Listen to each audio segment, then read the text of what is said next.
하나님께서 구하시는 제사는 상한 심령이라 하나님이여 상하고 통회하는 마음을 주께서 멸시하지 아니하시리이다. 아멘. 우리 다같이 사도신경으로 우리의 신앙을 고백하여 드리도록 하겠습니다. 나는 전능하신 아버지 하나님 천지의 창조주를 믿습니다. 나는 그의 유일하신 아들 우리 주 예수 그리스도를 믿습니다. 그는 성령으로 잉태되어 동정녀 마리아에게서 나시고 본디오 빌라도에게 고난을 받아 십자가에 못 박혀 죽으시고 장사된 지 사흘 만에 죽은 자 가운데서 다시 살아나셨으며 하늘에 오르시어 전능하신 아버지 하나님 우편에 앉아 계시다가 거기로부터 살아있는 자와 죽은 자를 심판하러 오십니다. 나는 성령을 믿으며 거룩한 공교회와 성도의 교제와 죄를 용서받는 것과 몸의 부활과 영생을 믿습니다. 아멘. 내 주여 뜻대로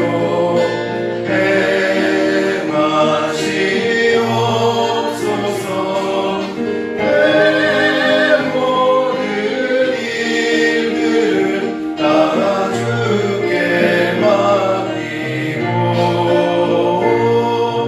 저 전성 향하여 고요히 가리니 살든지 죽든지 뜻대로 하소서.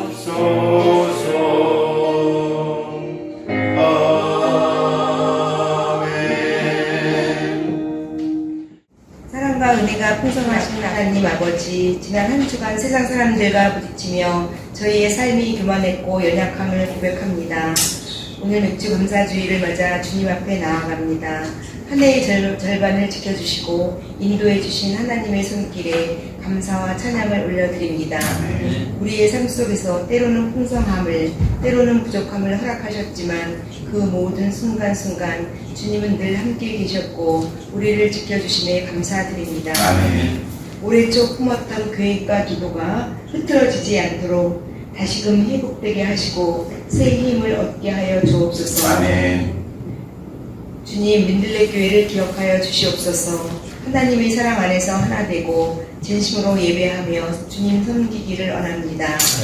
사람과 치유하시는 손길이 머물게 하여 주옵소서. 세상의 기준이 아니라 주님의 말씀에 뿌리 내리는 교회 되게 하옵소서. 아멘. 서로를 격려하고 붙드는 사랑의 공동체로 자라가게 하옵소서. 오늘도 드리는 찬양과 기도 말씀에 하나님의 기쁨과 임재가 충만하게 하옵소서. 특별히 저희가 후원하고 있는 김다니엘 하대원 선교사님, 사단법인 빛 가운데 늘 평안하고 주님의 말씀이 그 땅에 깊이 뿌리내리게 하여 주옵소서. 이 시간 말씀을 전하시는 목사님, 하늘의 능력과 성령의 기름 부으심을 더하셔서 듣는 이들의 마음이 열리고 새 힘과 소망을 얻게 하여 주시옵소서. 각자의 사정과 형편을 아시는 주님, 그 마음 깊은 곳에 위로와 응답으로 채워주시고 앞으로의 날도 믿음으로 걷게 하옵소서. 주님, 우리가 걸어갈 후반기의 삶도 주님 손에 온전히 맡겨드립니다. 주님 뜻 안에서 지혜롭게 충성스럽게 살아가게 하옵소서. 감사함으로 열매 맺는 삶이 되게 하옵소서. 교회 곳곳에서 정확히 헌신하시는 손길들을 축복하여 주시고 삶의 자리마다 주님의 평안과 회복의 은혜를 채워주시옵소서. 이 모든 말씀 우리를 죄에서 구원하시고 생명 주신 예수 그리스도의 이름으로 기도드립니다. 아멘. 교회 소식 전합니다. 오늘은 저희가 맥주 감사 주일로 지키며 하나님께 예배 드립니다. 한 해 절반을 하나님께서 지켜주신 것에 대해서 감사함을 고백하는 소중한 예배가 되기를 소망합니다. 지난주 말씀드렸던 것처럼 하반기 제가 중보할 기도의 제목들 적어서 제출해 주십사 부탁을 드렸는데 오늘 이제 저에게 주시면은 제가 그 기도 제목들을 취합해서 함께 우리 성도들을 위해서 중보하도록 하겠습니다. 또한 이 7월 한 달 교회가 공동체로서 서로 하나 되어 섬기는 예수님의 몸이 되도록 기도해 달라고 요청을 드렸습니다. 교회가 연합되고 또 하나 되어야 하는 시기인 것 같습니다. 또 그런 시대인 것 같은데 거룩하고 선한 영향력들을 가진 교회들이 더 많이 세워져 갈 수 있도록, 또한 우리 교회도 그러한 사명을 감당하는 하나님께서 주목하시는 교회가 될 수 있도록 이 더운 여름 건강함으로 바르게 신앙생활하며 교회를 세우는 우리 성도들, 기도로 함께하는 우리 성도들 되시기를 주님의 이름으로 축복합니다. 네, 또한 이 하반기에 저희가 공식적으로 교단에 가입하는 일들을 진행하려고 합니다. 그 일들 순적하게 또 잘 진행되어질 수 있도록 성도님들 마음 모아서 함께 기도해 주시면 더 감사하겠습니다. 저희 교회가 하나님의 분명한 뜻이 있기에 또 우리가 이곳에 함께 모여서 예배하는 줄로 믿습니다. 아멘이십니까? 네, 그 일들이 주님 안에서 아름답게 잘 성취되어질 수 있도록 우리가 기도로 함께하고 그 마음을 듣고 반응하는 민감한 교회가 되기를 소망합니다. 그래서 함께 이 기도의 제목들 생각하시면서 기도해 주시고 또 함께 해주시면 감사하겠습니다. 계속해서 성경 읽기와 생명의 삶 묵상 진행되고 있습니다. 디모데 전서 저희 말씀 같이 함께 묵상하고 있는데 어떠십니까? 네, 잘하고 계시죠? 네, 우리 교회의 본질 또 교회 안에서 우리가 어떤 신앙의 모습으로 살아가야 하는가를 도전하는 말씀인데 우리가 말씀 안에서 또 매일매일의 삶을 주님 앞에 비춰보는 은혜가 있기를 소망하고요. 또 나머지 광고들은 우리 주보를 좀 참조해 주시면 되겠습니다. 신명기 16장 9절에서 12절까지의 말씀, 저와 여러분이 한 절씩 교독하시고 마지막 12절은 합독해 보도록 하겠습니다. 제가 먼저 봉독합니다. 7주를 셀지니 곡식의 낫을 대는 첫날부터 7주를 세어 내 하나님 여호와 때 주일절을 지키되 내 하나님 여호와께서 내게 복을 주신 대로 내 힘을 다하여 저 하나님을 드리고 너와 내 자녀와 노비와 내 성중에 있는 레위인과 및 너희 중에 있는 객과 고아와 과부가 함께 내 하나님 여호와께서 자기의 이름을 두시려고 택하신 곳에서 내 하나님 여호와 앞에서 즐거워할지니라. 너는 애굽에서 종되었던 것을 기억하고 이 규례를 지켜 행할지니라. 아멘. 하나님께서 이스라엘 백성들 중에 만 20세 되는 남자는 반드시 1년에 3차례 절기를 지키라고 명령하셨습니다. 그것이 출애굽기 23장 14절 17절에 나타나 있는데요. 자, 거기에 세 가지 절기가 뭐예요? 6월절, 7.7절, 그 다음에 수장절입니다. 6월절이라고 하는 것은 이스라엘 백성들이 애굽의 노예 생활에서 해방된 것을 기념하는 절기요. 두 번째 7.7절은 첫 열매를 한 해 중에서 전부 열매를 드리는 감사절기고, 세 번째 수장절은 한 해의 모든 추수를 다 마치고 하나님 앞에 감사하는 일입니다. 7.7절은 다른 말로 하면 맥추절이라고도 이야기하고, 그 다음에 수장절은 장막절이라고 이야기하고 추수감사절이라고도 이야기합니다. 오늘은 여기 보니까 사실은 지난주에 한국교회가 맥추감사절이죠. 여기는 한 주가 늦네요. 자, 그런데 한번 잘 생각해 보시기 바랍니다. 6월절, 맥추절, 그 다음에 추수감사절, 수장절은 이스라엘 백성들이 지키던 절기 아닌가요? 우리들도 이 절기 지켜야 돼요. 아니, 우리가 도시에서 살고 있고 농사도 안 짓는데 맥추절 지켜야 됩니까? 추수감사 지켜야 됩니까? 여러분 어떻게 생각해요? 작년에 농사 지었어요? 안 지었어요? 그러면 첫 열매 하나 들은 절기 지켜야 되나요? 생각 안 해보셨어요? 여러분 하나님의 말씀을 어떻게 믿습니까? 덮어놓고 믿습니까? 펴놓고 뭐라고 말씀하시는지. 자, 오늘 설교의 제목이 뭡니까? 이 명령, 절기를 지키라는 명령은 지금도 유효한가 제목입니다.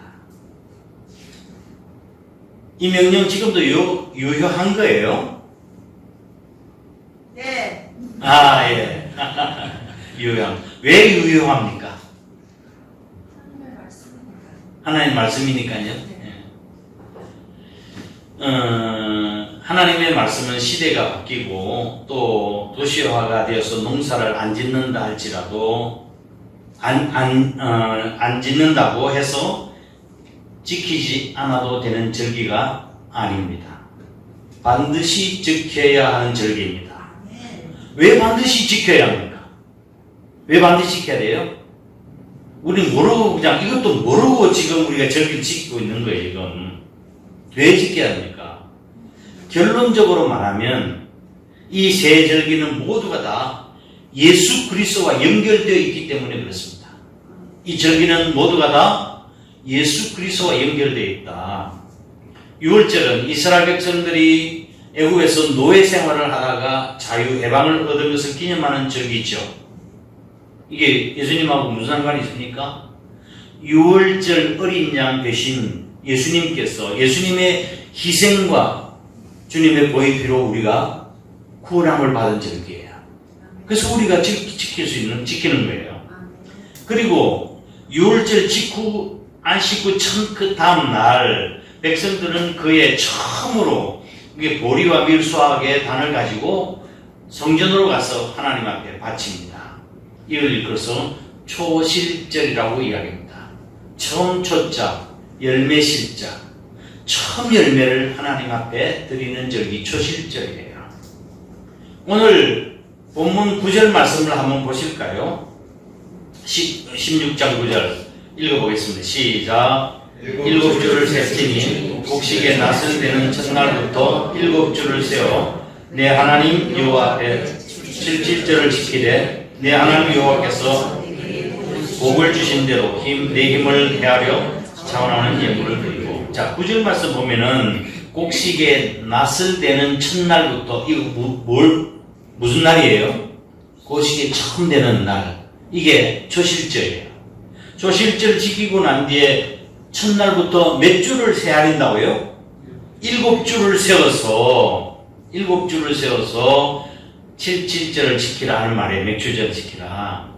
자, 7주 같으면은 며칠이에요? 7 곱하기 7, 49. 그 다음날 하나님 앞에 예배를 드리는데, 그러니까 7, 49, 다음날 50일이죠. 그것이 오순절입니다. 다섯 오자, 열흘 순자, 오순절. 자, 오순절, 7주간의 주수를, 곡식 주수를 끝낸 뒤에 맥주절을 지켰던 거예요. 그래서 오순절이라는 말과 77절이라는 말과 그 다음에 오순절날 성령 강림하셨죠. 성령 강림절 모두 다 똑같은 절기, 똑같은 말이에요. 그런데 유감스럽게도 한국교회는 부활절을 올해 부활절 지키고 난 뒤에 50일째 되는 날 성령 강림주일을 지켰죠. 성령 강림주일을 지키지 않았습니까? 그렇죠. 그런데 그날이 맥주절과 똑같은데 유감스럽게도 오순절 성령 강림주는 지키고 난 뒤에 맥주절은 따로 7월달에 또 이렇게 드리는 거예요. 이거는 성경적으로 옳지 않고 맥주절을 크게 오해한 소치예요. 성경적으로 이야기하면 맥주절은 성령 강림절과 같은 절기이고 그날 지켜야 됩니다. 그런데 왜 이렇게 지키게 됐는가? 아마도 모든 추수를 마치고 추수감사절을 연말에 지키듯이 맥주절 역시 보리와 밀수학과 관계해서 상반기에 추수감사절 정도로 지키고 있다고 하는 것입니다. 그런데 우리는 이 오늘 맥주절을 지키지만 맥주절의 성경적 의미를 바르게 이해하고 맥주절을 지켜야 되는 거예요. 성경에 나타나는 절기는 농사력과 관계된 것뿐만 아니라 하나님의 구원의 역사와 깊은 관계를 가지고 있는 것이 성경에 나타나는 절기예요. 유월절은 바로 예수 그리스도의 십자가 죽음을 나타낸 절기고 초실절은 예수 그리스도의 부활과 연관이 있는 절기예요. 예수님은 부활에 뭐라고 이야기하셨죠? 첫 열매라고 그랬잖아요. 초실절이 예수님의 부활과 연결되어 있는 거예요. 77절, 맥주절은, 오순절은 성령 강림과 연결되어 있는 절기예요. 그리고 초막절, 장막절은, 추수감사절은 천국의 완성, 영원한 하나님 나라에 들어가는 것을 말씀하고 있는 절기예요. 그러니 이 우리가 지키고 있는 절기는 농사력과 관계된 것이 아니라 예수 그리스도 또한 하나님의 구원의 역사와 깊은 관계를 가지고 있기 때문에 우리는 이 절기 농사 안 지어도 절기 지켜야 돼요. 우리가 농사를 안 지어도 절기를 지켜야 되는 이유는 하나님의 구원의 역사와 깊은 관계에 있기 때문에 그렇습니다. 그러면 이 절기를 어떻게 지켜야 될까요? 어떻게 지켜야 됩니까? 첫 번째로 감사함으로 지켜야 합니다. 12절 다시 한번 읽어보실까요? 12절 시작. 너는 애굽에서 종되었던 것을 기억하고 이 규례를 지켜 행할지니라. 애굽에서 종되었던 것을 기억하고 이 규례를 지켜 행할지니라. 애굽의 노예 생활, 고통스러웠던 노예 생활, 비참했던 노예 생활, 굴욕스러웠던 노예 생활, 이스라엘 백성들이 이것을 생각한다면 불평할 수가 없어요. 응? 그저 감사할 뿐이에요. 우리가 구원받은 것을 생각한다면 저와 여러분 평생 감사해야 돼요. 모자란 것뿐이에요. 평생 감사해야 돼요. 그동안도 우리는 얼마나 많은 재난과 불행이 우리 자신을 스쳐 지나가는가요? 살아있다고 하는 그 자체가 감사가 아닌가요? 나는 생각해보도 뭐 별로 감사할 것이 없다고 생각하는 분이 있다고 한다면 그것은 욕심의 그림자가 그분의 마음을 가리고 있기 때문에 그렇습니다. 욕심은 감사의 눈을 어둡게 하는 것입니다.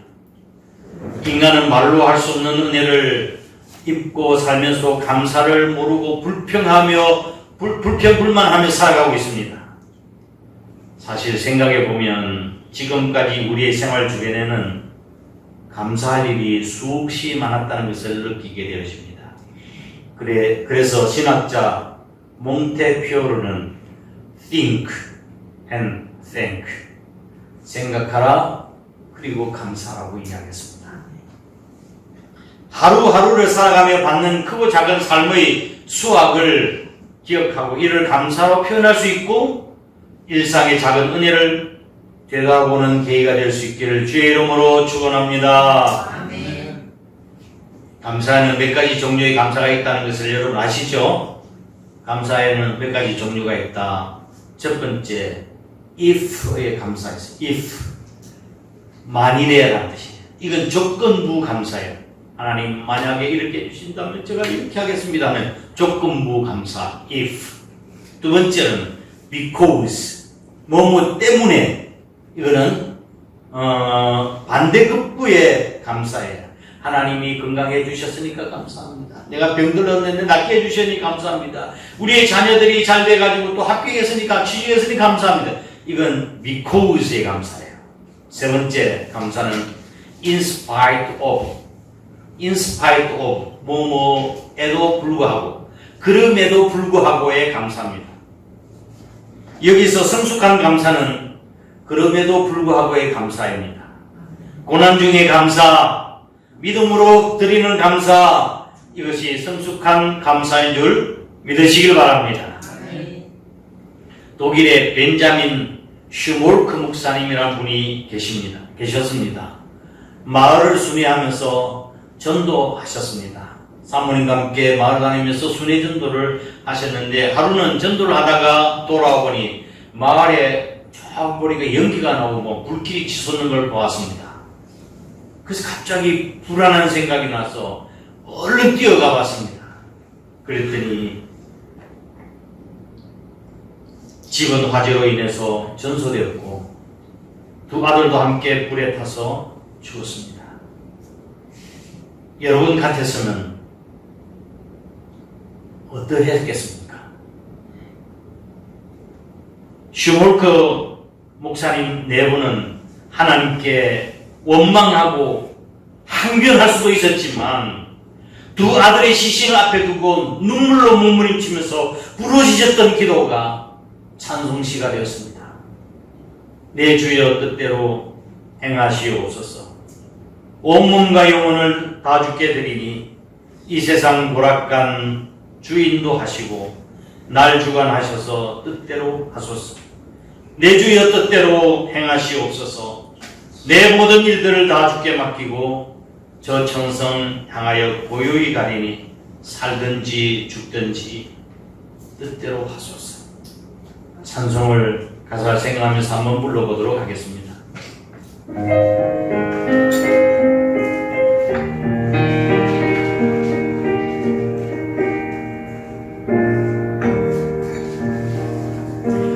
내 주여 뜻대로 행하시옵소서. 몸과 영혼을 다 주께 드리니 이 세상 몰락간 주인도 하시고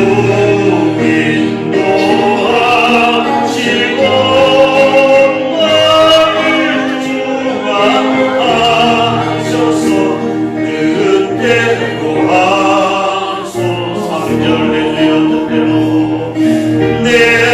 내 주여 뜻대로 행하시옵소서.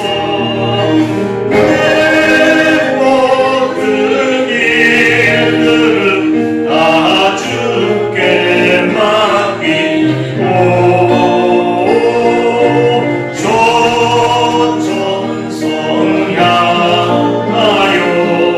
저 천성 향하여 고요히 가리니 살든지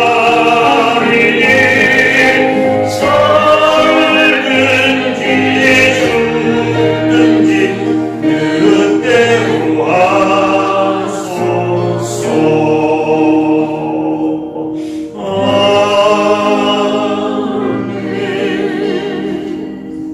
찬송가 오른쪽에 보면 작시자가 있고 오른쪽에는 작곡자가 있습니다. 한번 549장 그 밑에 뭐라고 써 있나요?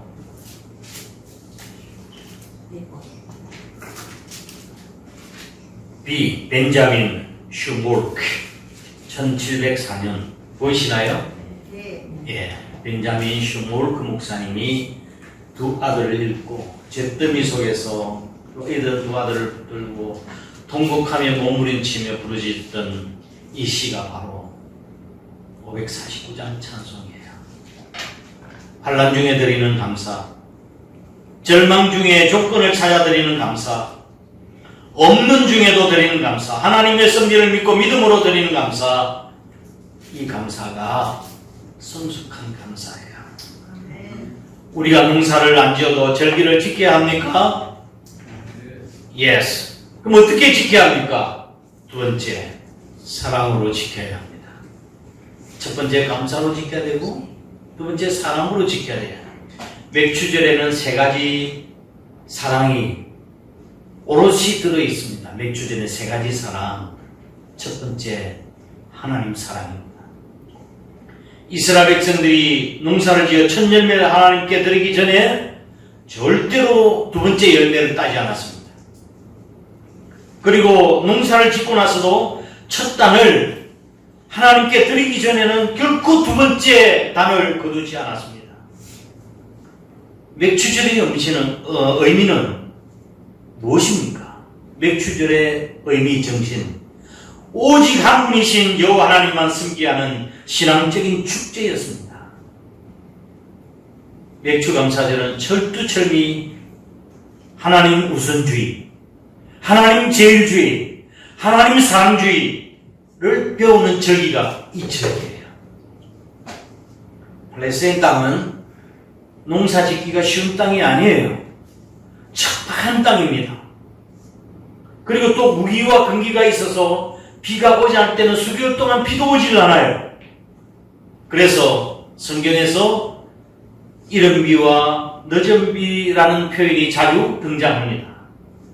하나님께서 적기에 비를 내려주셔야만 농사를 지을 수 있고, 또 이스라엘 백성들은 비뿐만 아니라 농사에 거는 풍작도 하나님께서 좌우하신다고 믿었던 것입니다. 이스라엘 백성들이 맥추절을 지킬 때 모든 것이 하나님께 속했고, 첫 수확은 전체를 대표해서 감사함으로 바쳐져야 한다고 하는 즐거운 인식으로 가득 차 있었습니다. 추수감사절은 철저하게 하나님 사랑을 배우는 절기입니다. 하나님 사랑하십니까?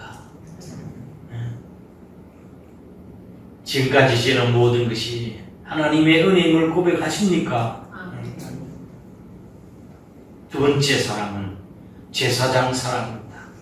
제사장. 이스라엘 백성들 하나님께 드린 천열매는 바로 제사장의 양식이었습니다. 레위기서 23장 10절 말씀을 한번 보실까요? 레위기서 23장 10절 나왔습니까? 예, 한번 읽어보겠습니다. 시작. 너희 국물을 거둘 때 우선 레위기 13장. 예, 이스라엘 자손에게 시작. 너희는 내가 너희에게 주는 땅에 들어가서 너희에게 국물을 거둘 때에 너희의 국물을 첫 이삭한 가져갈 것이요, 제사장 너희를 위하여 그단을 여호와 앞에 연락되도록 흔들되 우선 너희 곡물을 첫 이삭단을 제사장에게 가져갈 것이라고 되어 있어요. 오늘 11절 말씀을 한번 보실까요? 오늘 11절. 자, 시작. 너와 내 자녀와 노비와 내 성중에 있는 레위인과 및 너희 중에 있는 객과 고아와 가부가 함께 내 하나님 여호와께서 자기 이름을 두시려고 택하신 곳에서 내 하나님 여호와 앞에서 즐거워할지니라. 아멘. 성중에 있는 레위인이 누굽니까? 성전에서 봉사하고 있는 섬기는 일에 구별된 레위 지파를 이야기하는 것이죠. 이스라엘 백성들은 감사절을 통해서 제사장 사랑하는 법을 배웠습니다.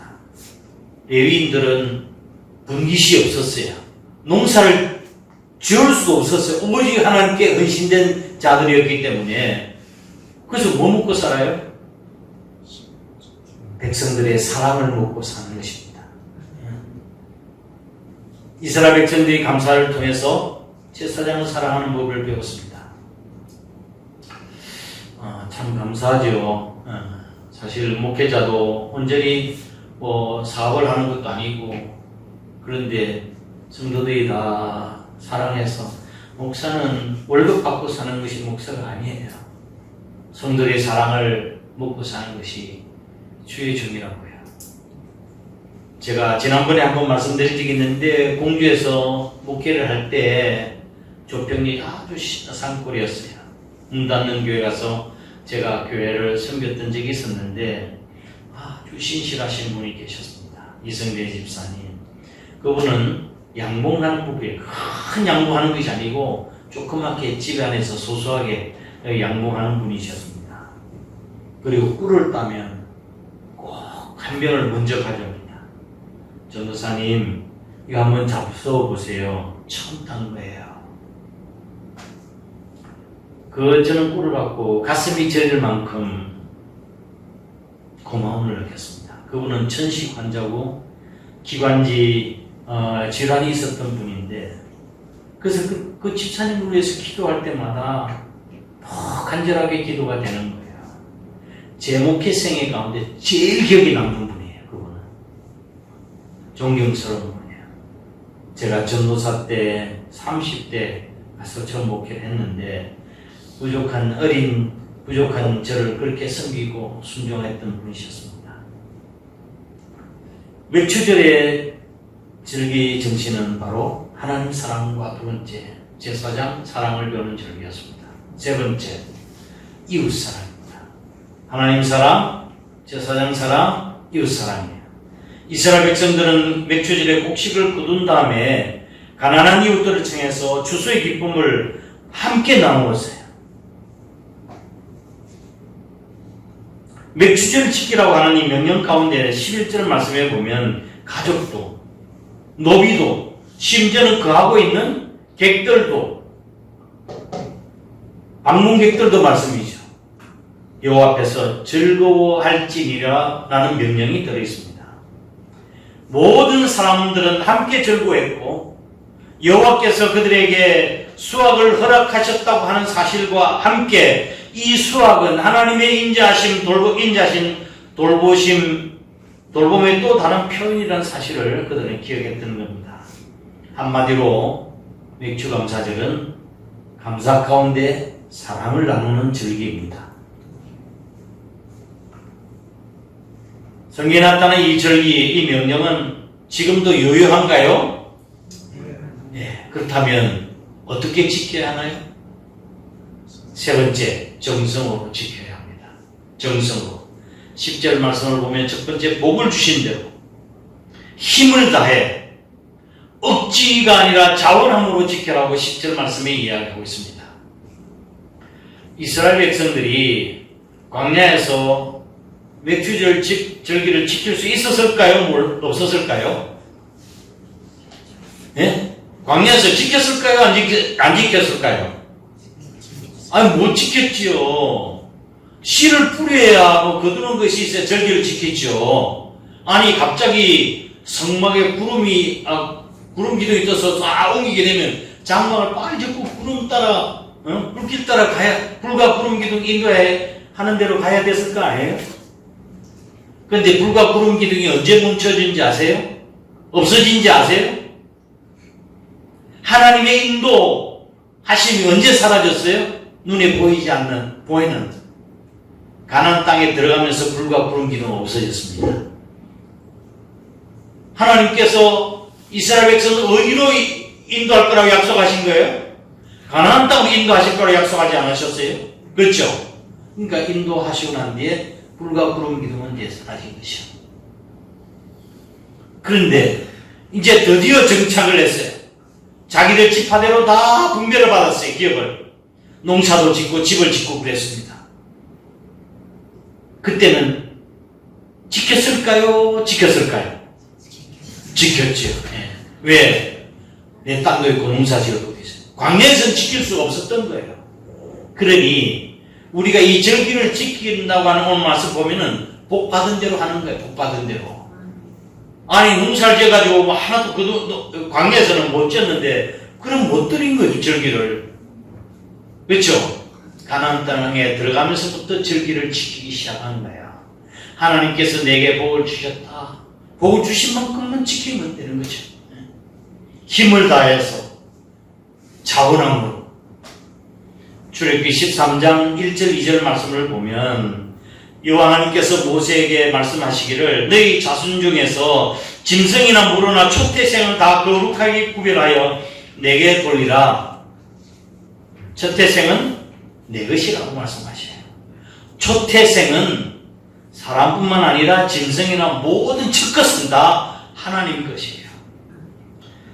이 말씀의 내용은 이스라엘 백성들도 본질적으로는 하나님의 심판을 마땅히 받아야 할 죄인이지만 오직 하나님의 은혜로 구원을 받았기에 그 장자들과 첫 새끼들을 하나님께 드림으로 자신의 모든 것이 하나님의 것임을 고백한 거예요.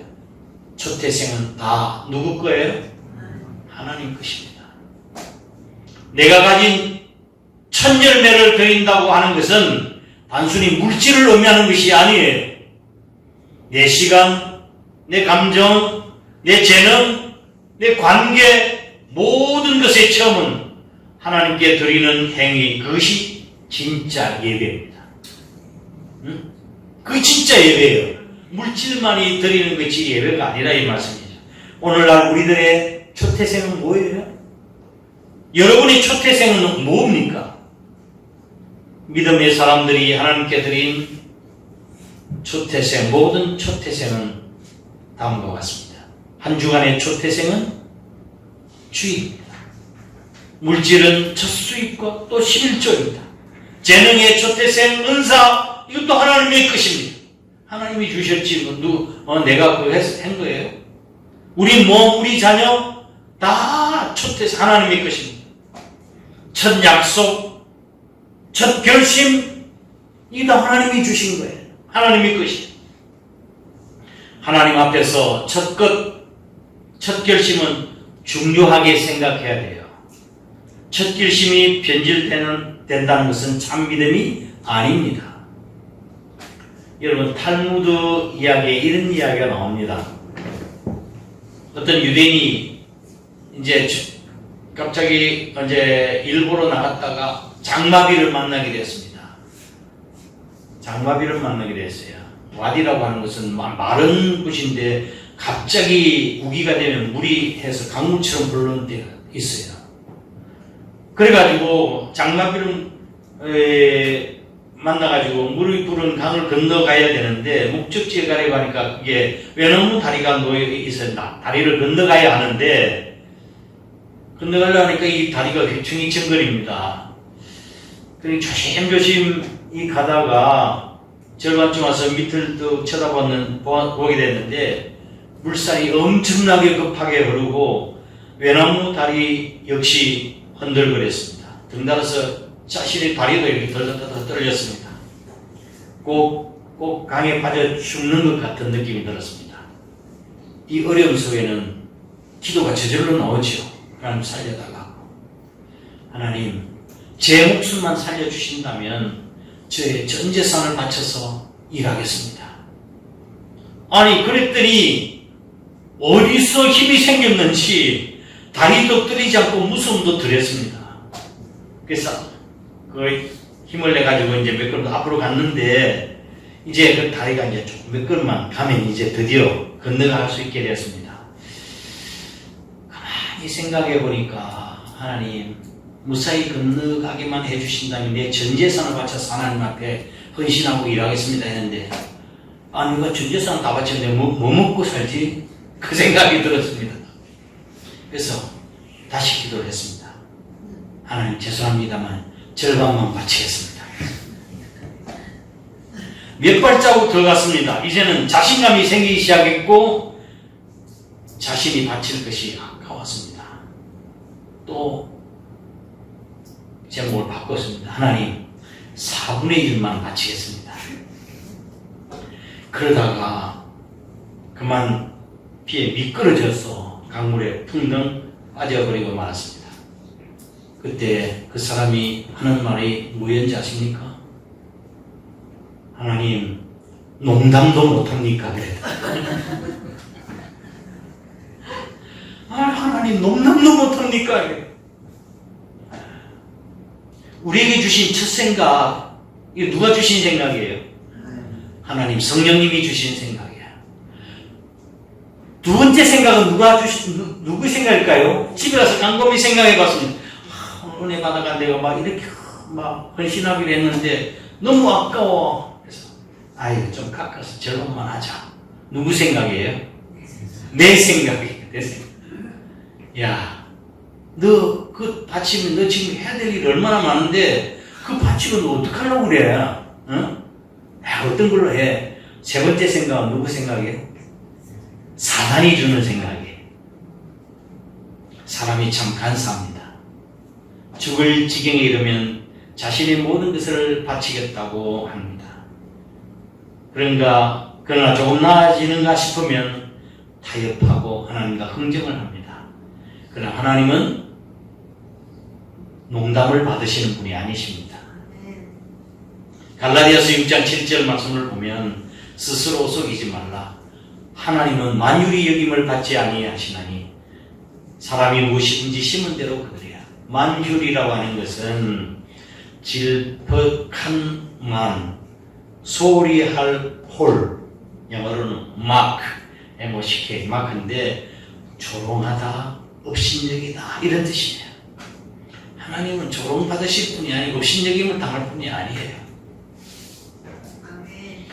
자, 말씀을 정리하도록 하겠습니다. 여러분에게 맥주 감사절은 어떤 의미가 있으신가요? 어떤 의미가 있는가요? 지금 내 신앙을 돌아볼 시간입니다. 이 맥주 감사절 절기를 지키면서 하나님의 명령에 비추어서 내 신앙을 돌아볼 시간이에요. 사실은 부끄럽지만 제가 솔직하게 양심 고백을 하겠습니다. 과거 목회하면서 교회 절기를 어디에다 강조점을 두었는가 하면 1년 교회 예산의 충당에 관심이 더 많았습니다. 그래서 한두 주간 전에 맥주 감사절 지킵니다. 7월 첫째 주 지킵니다. 막 강조를 했습니다. 그것이 목회자들에게 또 부담감이었으니까요. 1년에 예상이 있는데 어디서 충당이 됩니까? 큰 것이 이제 맥주 감사절, 추수감사절, 성탄절 이런 절기 중에 솔직하게 이 정신이 그게 있는 게 아닌데, 핵심이 그게 아닌데 저는 그것에 더 관심이 있었습니다. 이제 목회 현장의 부담감에서 벗어나서 성경 말씀을 신학적이고 객관적인 관점에서 보기 시작하면서 제 정신이 돌아왔습니다. 지금 옛날은 제 정신이 아니었습니다. 우리에게 맥주절 감사절은 단지 교회 행사나 헌금 시간이 아니라 내 삶의 방향을 정비하는 신앙의 중심을 세우고 인생의 전환점이 되게 해야 합니다. 맥주 감사절은 단지 농사의 수확을 감사하는 풍요의 축제가 아니라 성령을 통해서 새로운 시작을 하는 기념일입니다.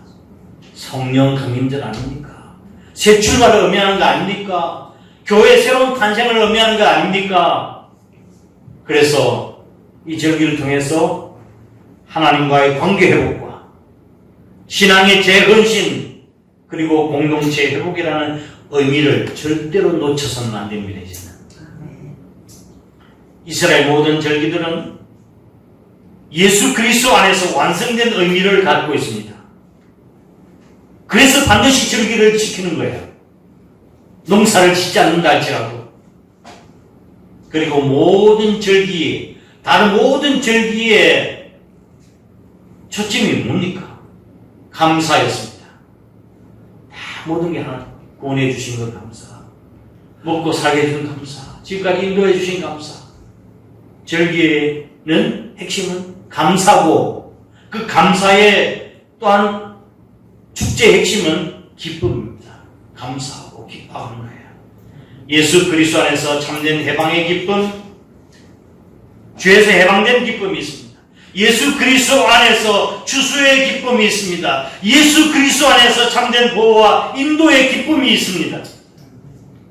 절기의 정신인 예수 그리스도를 붙들고 그 은혜에 감사하며 하나님의 사랑과 이웃 사랑을 실천하는 저와 여러분이 되시기를 주님의 이름으로 축복합니다. 아멘. 나 만든 공동은 그 주를 높이고 운명 구원 얻도록 잘 인도함이라.